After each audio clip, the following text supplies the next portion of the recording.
Okay, state minimum wage increased. As you know, we're on a schedule now. So the 2018 schedule, if you're 25 or less, is $10.50 an hour. If you're 26 or more, it's $11 an hour. So you should have made that change to increase minimum wage. If you haven't yet, you need to go back into the first pay period and make sure you correct that with employees. So minimum wage always impacts more than just the wage itself. Of course it impacts your overtime rate, right? That'll go up. If you have piece rate employees, that'll impact it. If you have exempt or non-exempt employees, salaried employees, that will go up. I'll talk about that in a second. I have another slide. If you have a draw against commissions, that'll be impacted. There's new notice requirements, and within the wage order, you have about tools and equipment. If you pay a certain amount, you don't have to, the employees, you can require them to furnish their own tools and equipment, so now that level raised, and meals and lodging credits as well. So you see the little picture up there on the right side called wage order, and we try to make sure everybody has this, but in addition to that kind of ginormous all-in-one poster that you have to post every year, the other thing that you have to post is your wage order. There's 17 wage orders in California, and they're all divided by industry type. So you have to figure out what your industry is, which wage order you fall under, and make sure that is posted. And we do find that even if you get one of those all-in-one posters, a lot of times people do not post their wage order as well. If you have questions about that, contact one of us up here. Okay. LA County and City minimum wage. So if anybody that has office in LA, a couple of you. Sorry. Okay, so, it isn't just LA anymore, it's the cities up and down California, right? I'm gonna kind of go over some of those in a minute.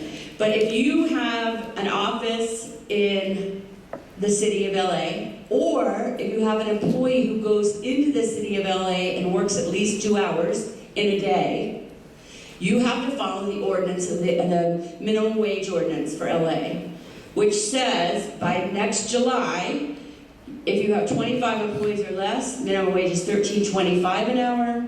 If you have 25 or more employees, then it's $12, or 25 or less, it's $12. Or you are on the nonprofit deferral. Okay, this gets especially challenging when you have, maybe your office isn't in LA, but you have clients there and you send your employees to LA to work, right? If they spend more than 2 hours there, they need to be on the LA minimum wage rate. So that can be especially challenging. It applies to the city of LA, but it also applies to all unincorporated areas of LA County. So is my area, or where my client is, or where my office unincorporated? You'd have to look up, there is a chart in the city of LA, there is an incorporated area chart. You can look it up by zip code or address and it'll tell you. Or just look at your own city. Let's say your office is in Hawthorne. Hawthorne's an incorporated city, I believe. So you could go to Hawthorne and it will tell you if they're an incorporated city and what year did they become incorporated. Okay? Okay. But LA is not alone. All up and down California, there are lots and lots of now major cities have their own minimum wage order, which not only affects minimum wage, but they may have other aspects of that order that you have to follow, like paid sick leave or certain paid time off benefits. So if you have business in any of these major cities, you need to look at those minimum wage orders, look at all the bullet points that come with that minimum wage order, make sure you're following it for those employees. We have a handout, but I think it's like 30 pages. And literally it goes city by city by city with all the minimum wage orders. So if you are interested in that, you can email us and we'll send it out to you. Okay?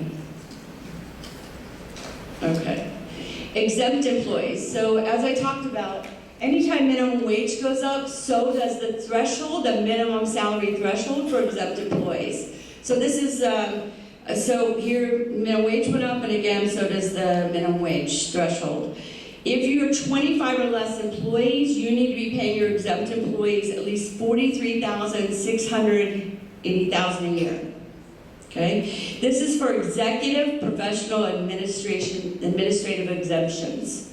So sales exemptions and computer exemptions are different animal, but for these three exemptions, if you're 26 or more employees, you now have to be paying them $45,760 a year. So that means if I had somebody that was, the old number was $43,680, and I'm 25 or more employees, have 25 or more employees, I now need to increase those salaries to $45,760 a year.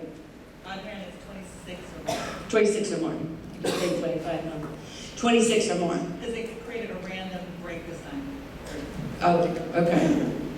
All right. So, gosh, I don't know what happens if you're 25. Adrian, I have a client who actually said they were going to start this next year, and I said, you need to talk to an attorney. I think you're going to be in violation. What's the penalty if they don't? I mean, I literally had a client tell me this. You lose the exempt status. Huh? Okay. Unpaid overtime. Yeah, so, Violations, all sorts of things. Lillian, raise your hand. I want to introduce you anyway. This is Lillian Romero Romero. She's one of our work comp brokers that we work with and have worked with for years and years. So she's an expert in that area. So the question was, I have a client that says, I don't want to start this, paying this rate until mid next year. What is the potential liability of not doing that? Anytime you're not paying exempt employees what you should be paying them, you risk the exemption, right? So let's say that one of these people says, hey, I wasn't getting paid properly. I'm going to go file a wage claim with the labor board, and the labor board's going to say, yep, you're not getting paid properly. So you lose the exemption. You should have been paid hourly. What hours did you work during this time period? Oh, well, I worked a half an hour of overtime almost every day, and I never got a break. Guess what? You don't have any time records to back that up because we don't track exempt employees' salaries or exempt employees' time, right? We don't track if they took a meal period or a rest break or whatever. So now this becomes a very expensive proposition of which you now have to start paying them hourly going forward because the Labor Commissioner just took away your potential for exemption. Okay? Question, yes? Oh, that's a whole other 2-hour class that we give. But I'll give you a really quick rundown on it, okay? We are going to be presenting this class sometime in the next 6 months or so. We haven't done it in a while, and so we're getting requests for it. There's 5 major exemptions, of 3 of which I'm going to talk about here: executive, professional, and administrative. And you don't get to decide when somebody's exempt. The government has somewhat decided it for us. There's a state definition in California, of course, and there's a federal definition. Generally, we follow California because it's stricter. So there's a 2-prong test that occurs in order for somebody to be qualified as exempt. The first prong is the salary basis test, right? That one's simple. You pay them that much, at least that much. That one's simple. The next prong is the job duties test. So the job duties say that you do the exempt duties of that exemption at least 51% or more of the time. So when it comes to executive, that you run an aspect of the business and manage at least 2 or more full-time employees 51% of the time or more. Professional exemption are people who have a professional designation. So we're doctors, lawyers, CPAs, people who get a professional designation generally. And the administrative exemption are people who run an aspect of a part of the business. They oversee policy, practice, etc., and they do that at least 51% of the time. I'll give you a great example where I see this not handled properly often, okay? Your payroll administrator who does payroll, maybe some benefits administration, and they do that 51% of the time or more. Those are non-exempt or hourly duties. It's a routine. They do it over and over again. They don't really have independent judgment or decision making. It's is what it is, right?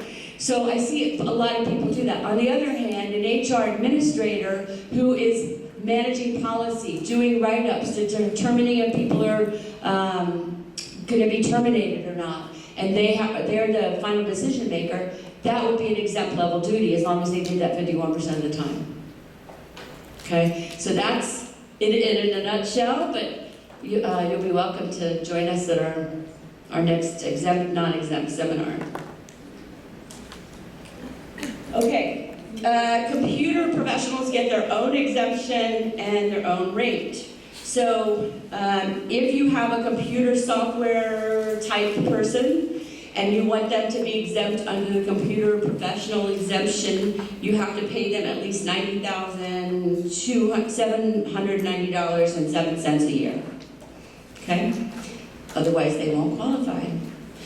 There's also a licensed physician and surgeon's rate that says that they have to earn at least $79.39 a year as well. Yes? I had a question regarding your LA County city minimum wage. Okay. So how does that affect the exempt status? Because I know that's higher than the state. Great question. So the question was, since LA City hourly rate is higher than the state, do I now have to pay my exempt employees at that rate, the LA City rate, 2 times minimum wage is always the requirement for exempt? And the answer is no. Okay? That was an issue that came up a lot last year. Very specifically, they're saying it does not impact exempt wages. We still go by the California rate for that. Yes? Can you tell me what the definition is of a computer software employee? Okay. They give you quite a list under this exemption that you can look up, and it's generally higher level computer technology type people, software developers, as opposed to a technician, right? A technician usually does routine functions over and over again, as opposed to somebody who actually develops the software, develops the program, or it's kind of a developer versus a doer. Okay. All right, so what happened to that law that we were all really nervous about on the federal side that said they were going to create a exempt salary level that even exceeded California? President Obama put this in place. We weren't sure what was going to happen to it. As you can see, it's dying a very slow death.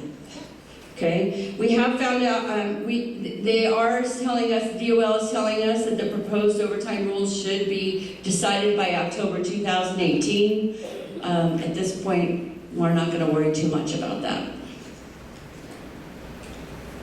Okay, if you're a federal government contractor, the minimum wage rate increased on the federal side. So if you have any federal construction, service, or concession contracts, you do have a requirement to pay a minimum wage of $10.35 an hour, which is quite a bit more than what the minimum wage is on the federal side.